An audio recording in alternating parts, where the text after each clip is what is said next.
Turn now to Kentucky, where the death toll is now 12 people, including a child killed in last night's plane crash, a UPS cargo plane in Louisville. Still extremely early in the NTSB investigation, but NBC5's Chuck Goudie takes a closer look at some of the similarities between this disaster and another deadly crash at O'Hare nearly 45 years ago.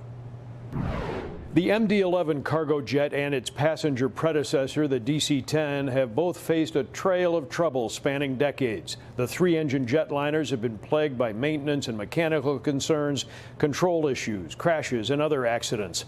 Yesterday's MD-11 had a left engine fall to the ground after liftoff. A similar left engine drop occurred before an American Airlines DC-10 crash at O'Hare, 1979, claiming 273 people, the deadliest aviation incident in U.S. history. American Flight 191, after its left engine broke off the wing and fell to the ground just after takeoff from O'Hare, May 25, 1979. More than 4 decades later, the improved cargo version of that aircraft, the MD-11, with a similar left engine loss after liftoff here in Louisville. The UPS delivery flight to Hawaii was loaded with jet fuel, exploded and burned, killing all 3 crew members, plus people on the ground. I do believe that that is the engine from the left side of the plane. It is actually on the airfield, so it's not off the airport property. That correlates with the video that we've seen of it detaching from the airplane while it is in flight. Possibly with the engine failure, a loss of thrust, but also if there was some sort of structural failure where now you have potentially fuel leaking out of the wing, so most of the fuel is in the wing.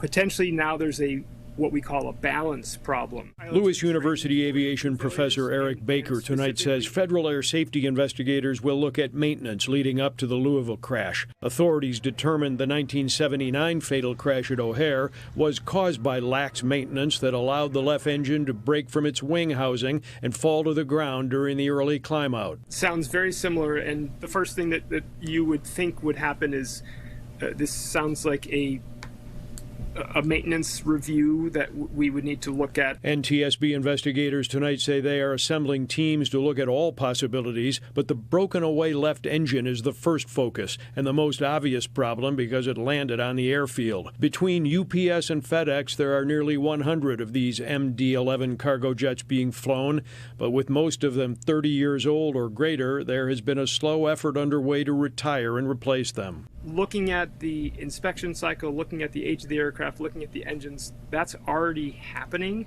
at all airlines, so they would not fly an aircraft that they didn't think was safe.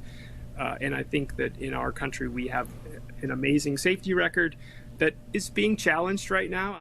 Both black box event recorders have now been found in the wreckage of the UPS jet. Tonight, crash experts say the likely cause of the Louisville crash will be a composite of issues, from possible maintenance problems to full fuel tanks that complicated both the weight of the aircraft and the volatility when it hit the ground.